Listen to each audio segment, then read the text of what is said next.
Em nome do Pai, do Filho e do Espírito Santo. Amém. Ave Maria, cheia de graça, o Senhor é convosco. Bendita sois vós entre as mulheres, e bendito é o fruto do vosso ventre, Jesus. Santa Maria, Mãe de Deus, rogai por nós, pecadores, agora e na hora de nossa morte. Amém. Jesus, manso e humilde de coração, fazei do nosso coração semelhante ao vosso. Em nome do Pai, do Filho e do Espírito Santo. Amém. Muito bem, estamos em mais uma aula de filosofia da nossa comunidade de Magistro. Nós já falamos sobre a filosofia em si, já falamos sobre um assunto de metafísica de extrema importância para um professor, que é a questão da essência, né? E agora nós vamos entrar em um assunto não tão profundo quanto o da essência, que é de cunho exclusivamente metafísico, mas profundo para um professor, profundo para a função que nós desempenhamos na sociedade, que é um trabalho, uma arte com seres humanos, com a natureza humana. Então, o assunto que nós entramos agora é a antropologia. Antropologia, né, é, no fim das contas, o estudo da natureza humana. Há muito tempo, já, infelizmente, na nossa sociedade, os seres humanos não têm mais tratado da sua própria natureza. Não têm feito o que se chamava de exame de consciência, ou que, de maneira mais superficial, poderia ser uma introspecção. Nós não temos olhado tanto para a nossa própria natureza, para a razão humana, como o elemento básico, fundamental da nossa natureza, né? Consequentemente, como nós não fazemos isso, nós também deixamos de lado a ética, deixamos de lado a consequência primeira do fato de termos uma natureza humana, racional, que é o quê? A busca dos meios para a elevação desta natureza. O ser humano tende para a elevação, tende, né, pela sua própria postura de ser instalado nesta terra, tende para o alto, né? Tende para sair de si, e isso que é o trabalho da educação, tirar de si mesmo, ex ducere, né? Tirar de si mesmo para fora, ex ducere, que é o significado de educação, e olhar para, não só para fora, mas para o alto, né? Para a realidade espiritual e imaterial que é evidente para aquelas pessoas que entenderam o que é a natureza humana. Ou seja, não olhar para a natureza humana, não estudar a natureza humana tem implicações muito drásticas. E uma delas impacta diretamente o nosso trabalho de professor, porque é justamente a falta de compreensão adequada do que é a natureza humana que impede que nós ensinemos virtudes, que trabalhemos com as virtudes, né? Então é aqui, né, nesta aula, que começa a ficar cada vez mais claro e evidente a relação que existe entre filosofia e virtudes, né, que é o outro tema. Virtudes é o outro tema aqui do De Magistro. E aí, também, muito em breve, nós vamos começar a perceber como é que o currículo, né, também está relacionado às virtudes e à natureza humana. Ou seja, né, esses temas aqui do De Magistro, eles são complementares entre si e, ao mesmo tempo, mostram uma realidade que, infelizmente, foi muito desprezada na nossa formação de professores. E uma delas, né, infelizmente, é justamente essa que nós vamos tratar hoje. Sorte para nós, né, providência para nós que estamos estudando isso, tristeza para aqueles que, infelizmente, não tiveram esta formação. né? E foi pensando nisso, né, que eu, na minha tese de doutorado, tratei desse tema, né, no capítulo 6, em que aí eu já vou começar a fazer uma investigação um pouco mais científica do que é o ensino, né? Lembrando que a minha tese, o tema é a essência do ensino em São Tomás de Aquino. Até o capítulo 5 eu discuti filosofia, né, e o próprio termo essência, né? Essa foi a primeira parte da tese. A segunda parte é a parte científica, em que nós vamos analisar cada uma das notas fundamentais, lembrem da aula anterior, né? Cada uma das notas fundamentais ou constitutivas do ensino, que são as notas fundamentais, as propriedades fundamentais que compõem o ensino.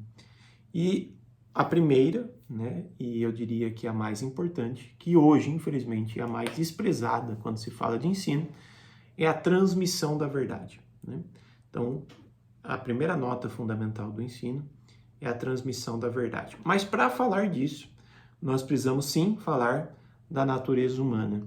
O ser humano transmite a verdade a outro ser humano. Isso faz parte, é praticamente o ensino, mas por que é que ele faz isso? É justamente porque ele tem uma natureza humana. Então, é por isso que lá na página 159, nós vamos falar sobre a antropologia filosófica, né? Dentro da filosofia existe uma área chamada antropologia, que é justamente a área que estuda a natureza humana. E uma das características principais, né, discutidas nesta parte é justamente o que faz com que o ser humano seja diferente dos animais. Não é só isso, mas uma das coisas mais importantes que nos diferencia dos outros animais irracionais, além da própria razão, é a linguagem. Então, dentro da antropologia filosófica, um dos assuntos que nós precisamos tratar é a linguagem. E isso tem tudo a ver, claro, com o ensino, com a nossa formação de professores, né? Então vamos lá, na página 159, Perspectiva Filosófica e Antropológica, nós vamos usar aqui como referência para discutir o tema da antropologia filosófica, tá? Vamos lá. O que é o ser humano, senão um ser totalmente único no reino animal? E o que ele faz único assim, senão sua capacidade de se relacionar com a imaterialidade típica do mundo racional? Então, o que nos diferencia dos animais é a nossa razão. E a nossa razão, ela é justamente o que há de imaterial em nós. Então, o que os animais não têm de imaterial, nós temos. E o que eles têm de material, nós também temos. Ou seja, o ser humano, ele tem uma alma vegetativa que o nutre, o que o faz sobreviver, tem uma alma sensitiva que dá a ele a capacidade de apreender sensitivamente, mas também tem a capacidade de apreensão intelectual, ou seja, a razão. E isso diferencia de todos os animais. Por isso, gente, olha que coisa. Sua razão é sua razão de ser. Vamos meditar nisso. Sua razão é sua razão de ser. Ou seja, a razão do ser humano, a nossa razão, a nossa inteligência é a nossa razão de ser. Ou seja, nós somos seres humanos porque temos razão. O que nos faz ser seres humanos é a nossa razão. É a nossa razão de ser, a nossa própria razão, né? E, ao mesmo tempo, a razão de ser da antropologia filosófica. Ou seja, não haveria antropologia filosófica se o ser humano não tivesse razão. Por isso, agora, vamos estudar o homem. O faremos para entender melhor esta marca fundamental que temos. Somos os únicos animais que ensinam. Outra coisa para gravar aí. Somos os únicos animais que ensinam. E por que fazemos isso? Porque nós sabemos que o outro tem razão, tem inteligência, capaz de encontrar-se com a verdade, tanto quanto nós, que, professores, né, temos o conhecimento em ato, ou deveríamos ter, fomos um dia capazes de nos encontrar com esta verdade. Porque somos capazes de encontrarmos-nos com a verdade, também somos capazes de ensinar, ou seja, dar os sinais para que outro encontre-se com a verdade também. Mas é só por causa da minha capacidade de animal racional que eu consigo ensinar, eu consigo mostrar para o outro, que também é um animal racional, a verdade, aonde ela está. Né? Que aí ele, por si mesmo, usando a sua própria razão, encontra-se com a verdade. Né? O ensino advém do fato primordial que, por sermos racionais, somos capazes de usar em concomitância a capacidade de alcançar a verdade. E eu posso, o meu irmão, né, também pode, e por causa disso somos capazes de pensar e conceber ideias e, ao mesmo tempo, expressar a verdade encontrada. Então, a verdade está interna, né? E eu sou capaz de expressar, torná-la exterior a mim. E os pensamentos e as ideias que foram concebidas em mim também podem agora, por causa da minha expressão, que é, no fim das contas, a minha linguagem, ele também pode encontrar-se com a verdade. Mas notem, não existe ensino sem verdade. De novo, não existe ensino sem verdade. A verdade é a condição da existência do ensino. E é por causa dela que o ensino existe. E é por causa da razão que a verdade é possível.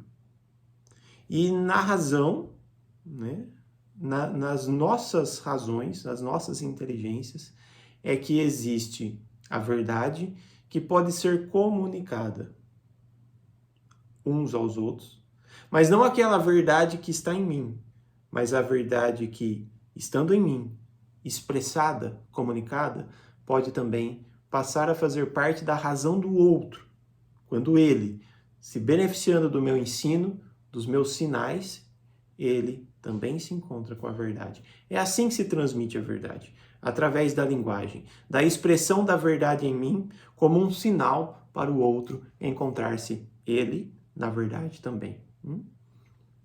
E isso é o que a linguagem nos possibilita. A linguagem nos possibilita justamente a transmissão da verdade.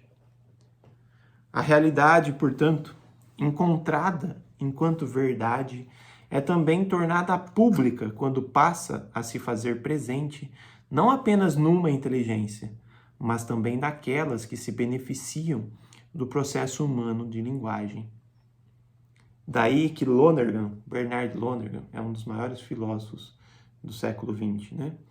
Também é assertivo quando afirma: o processo autocorretivo de aprendizagem prossegue nas mentes dos indivíduos, mas antes as mentes individuais estão em comunicação. Verdade comunicada, né? Ela dá ao outro a condição de aprender. E aprender, nesse caso, traz uma condição especial, que é ter posse daquela verdade. Isso é muito bonito, né? É maravilhoso ver a capacidade humana se realizando ao máximo, a razão humana, né, que é a nossa razão de ser, se realizando ao máximo através do ensino, da comunicação, da linguagem. Né? A reverência pelo poder humano, aqui quem está falando é Rosenstock Huss, um dos maiores filósofos da linguagem, inclusive um livro muito bom dele que eu aconselho todos a lerem. Não é tão simples, mas é muito, muito profundo, muito bom, que é A Origem da Linguagem, né, da onde foi tirada essa citação aqui. Eugen Rosenstock Huss, tá? Se escreve Huessy, Rosenstock Huss. A reverência pelo poder humano de falar depende do nosso medo de submergir no estado animal. Isso é muito profundo, gente. A reverência pelo poder humano de falar depende do nosso medo de submergir no estado animal. Ou seja, por que é que eu ensino? Porque eu tenho medo de que o outro submerja no estado animal, ou seja, abaixe a sua dignidade humana e não encontre-se com a verdade e não use a sua razão. É o meu medo de que o outro não seja plenamente humano, encontrando-se com a verdade através do uso da sua razão. É este medo que me faz ensinar, né? Que dá a mim uma reverência pela natureza humana. Ou seja, eu quero que o outro seja humano, tanto quanto eu. E por causa disso eu me beneficio do uso da minha linguagem, da minha razão, né? Para que o outro, né, saia do seu estado animal. Ou seja, use a sua razão, que o animal não tem, e encontre-se com a verdade ali na sua inteligência, né? Quer dizer, se nossa linguagem nos diferencia dos demais animais, o que deve acontecer conosco se não nos valermos dela de modo pleno? Gente, se é isso o que nos diferencia dos animais, nós temos que usar a linguagem de modo pleno. Se for assim, iremos nos aproximar cada vez mais do nível animalesco, mesmo tendo ciência do fato de que o homem é um animal para o qual é indecente a mera animalidade, que tem muita coisa profunda, muito, né?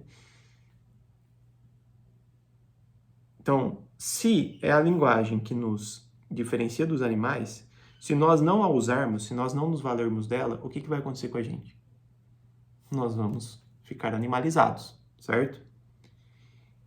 E aí, nós vamos nos encontrar com um problema, com algo muito triste, que é o quê? Nós não fomos feitos para sermos animalescos. A mera animalidade, vai dizer o Rosenstock-Huessy, ela é indecente para nós. É feio nós sermos animais, né? Então nós temos que nos diferenciar dos animais.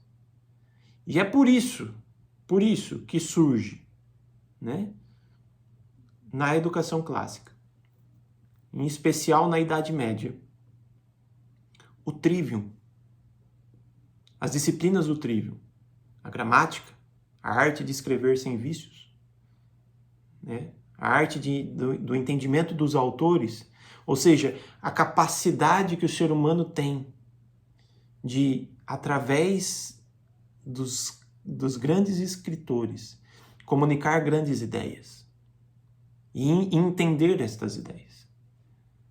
A gramática é justamente a arte que nos faz ter acesso a grandes autores.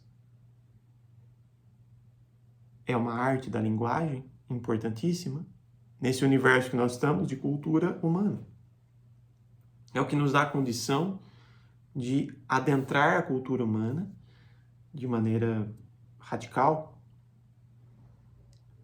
A lógica, né, a arte já de usar bem a nossa razão através do raciocínio e da disputa, dos juízos bem feitos, dos raciocínios bem feitos, de usar bem a nossa própria razão. E a retórica, né, a arte de persuasão, de convencer o outro, de ensinar, propriamente dito. Ou seja, estas três artes, que uma completa a outra, nos inserem dentro, no cerne da natureza humana. Hoje, nesses tempos meio estranhos que nós estamos, de inteligência artificial, nós vemos uma ferramenta tentando fazer algo que é típico da natureza humana, nós vemos uma ferramenta que corrige textos, nós vemos uma ferramenta que raciocina bem a partir de textos e uma ferramenta que se expressa bem da forma como a gente quer, né? São todas as capacidades humanas. E aí nós vemos esta ferramenta tomar o espaço daquilo que era para ser da razão humana, da inteligência humana. E essa inteligência artificial vai, então, destruir a humanidade se nós a usarmos como substituta da nossa própria razão. Ou seja, a nossa razão, ela se expressa, ela se mostra através da nossa razão que nós mostramos para que viemos, né? Ou seja, para que serve um ser humano? Qual que é a natureza humana? É a nossa razão com a nossa linguagem que mostra isso. O Trivium é para isso. O Trivium é para mostrar quem é o ser humano diante da natureza. É um ser capaz de dar de si através da comunicação da verdade que está em si. Mas essa verdade, ela é muito mais profunda, né, do que nos parece. É só num tempo, como eu falava, de muita confusão, em que a escola tem sido um lugar onde se faz apenas tarefas, que a inteligência artificial prospera. Mas imagina uma pessoa viciada em inteligência artificial que não usa a sua própria inteligência, tendo que se expressar diante dos outros, comunicar-se, usar a sua linguagem que foi destreinada por causa de uma ferramenta. Ou seja, nós corremos um risco, né, de estarmos num momento de destruição da própria natureza humana através de um instrumento criado pelos seres humanos, né? Por isso que nós, como seres humanos, não podemos nos furtar da necessidade de estudarmos a linguagem para nos tornarmos mais humanos usando da nossa linguagem. Que é isso que nos faz humanos, né? E essa é a natureza do homem, né? A língua do homem visa algo a que não visam os chimpanzés, nem os rouxinóis. Objetiva fazer do ouvinte um ser que não existia até que se dirigissem a ele. A linguagem humana é formativa, e por essa razão é que se tornou explícita e gramatical. Ainda que a fala dos homens tenha algo em comum com os chimpanzés, esses não podem denominar Deus. O próprio nome Deus significa aquele que fala, aquele que inspira o homem e o faz falar. Deus e o homem se comunicam através da fala, né, da linguagem. Então, falar bem, falar corretamente, usar a gramática formalmente é o que nos faz seres humanos. Por isso que a linguagem é formal. Formal em que sentido? Ela usa daquela única capacidade que o ser humano tem, que é a inteligência, a capacidade pela qual nós nos encontramos com as formas imateriais, né? Matéria e forma. O ser humano é capaz da forma, o animal só da matéria. E nós somos capazes da forma, da realidade imaterial que existe em todas as coisas, né? Isso quem disse, né, que essa frase que eu acabei de usar aqui é do Rosenstock Huss também. A linguagem faz transpor o caos da natureza e as contendas entre os meros indivíduos, sua falta de continuidade e liberdade. Olha só, a linguagem faz transpor o caos da natureza. E olha como é assertivo Hugo de São Vítor quando ele vai dizer que a gramática é a arte de falar sem vícios, corrigir os vícios, formalizar, dar forma ao caos da natureza animal. A linguagem criou um campo de força entre os que tinham vivido e os que iriam morrer. Entre os animais não existe isso, né? O que vive hoje não comunica nada ao próximo. Diferente de nós, que podemos fazer isso sim, por causa da linguagem que temos, né? Poderíamos dizer então que esta marca humana do acúmulo do conhecimento por meio da tradição só é possível porque antes somos seres capazes de linguagem. A tradição humana só é possível diferente dos animais que não têm tradição nenhuma, porque temos linguagem. A linguagem é, portanto, a condição da tradição. E nesse sentido é muito oportuna a crítica que o grande filósofo da linguagem, Rosenstock e Hussey, que temos nos valido até aqui, nos proporciona. E assim nós encerramos, né? Para a sofisticada e moderna mente científica, o nascimento precede a morte, certo? O nascimento precede a morte. Parece que é óbvio, né? Todos nós nascemos antes de morrer. É assim que a lógica científica nos ensina. O menino é o pai do homem. Dizemos desde esse ponto de vista puramente individualista. Ou seja, quando eu olho com egoísmo para mim mesmo, para minha condição de ser humano individual, eu penso assim: o menino é o pai do homem, é do menino que surge o homem. O indivíduo considerado unidade do nascimento à morte teria permanecido mudo. E aqui a coisa é muito profunda. Se nós fôssemos olhar para nossa própria natureza como apenas um nascimento para uma morte, ou seja, esta vida aqui exclusiva nossa, terrena, física, do nascimento à morte, nós estaríamos nos comparando com um animal, né? E passaríamos sem comunicação com os que vieram antes e nem com os que vêm depois. Permaneceríamos sem comunicação, quer dizer, mudos, sem usar a linguagem. E isto não está adequado à natureza humana. A natureza humana não é assim. Nós não ficamos mudos em relação ao passado. O passado também não fica mudo em relação a nós. O passado nos comunica, o passado nos traz pela linguagem uma tradição que veio daqueles que viveram antes de nós. E nós podemos também, por causa da linguagem, por causa da transmissão da verdade, perpetuar esta mesma natureza que está além de nós mesmos. Depois de mim virão outros que podem se beneficiar daquilo que eu encontrei aqui. A verdade descoberta hoje, mesmo após a minha morte, pode perdurar através do meu ensino. E olha como é bonito, então, né, a natureza da docência. A docência, ela tem uma força, uma capacidade exclusivamente humana de resgatar o passado e perpetuar o futuro. Por quê? Porque é a verdade que faz parte da essência da docência, que não tem materialidade. Por não ter materialidade, não é esgotada neste mundo físico material.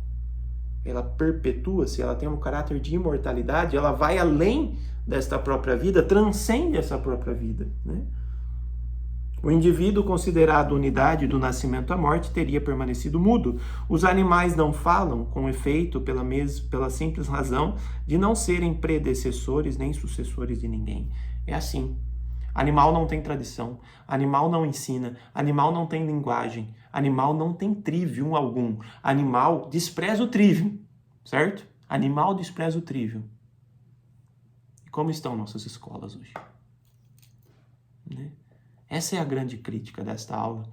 Essa é o que nós temos que pensar hoje. As escolas hoje desprezam o trivium, desprezam a linguagem. Permitem, né, pela avalanche de tarefas dadas, pela avalanche de questões que têm que ser respondidas numa prova no fim do ano, permitem que, por exemplo, nós possamos substituir a nossa inteligência humana por uma inteligência artificial.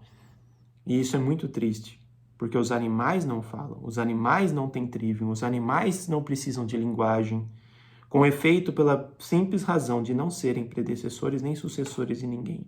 Por isso nós temos um dever, professores, de cultivar a linguagem humana, sob a pena de perdermos a nossa natureza, se nós, professores, não valorizarmos esta grande diferença que nós temos dos animais. Tá aí uma boa justificativa para você continuar estudando o De Magistro, desde as aulas de filosofia, virtudes e também de currículo. Vejam aí a importância, por exemplo, da educação clássica, do trivium e tudo mais. Por hoje é só. Que Deus abençoe a todos. Salve Maria Santíssima.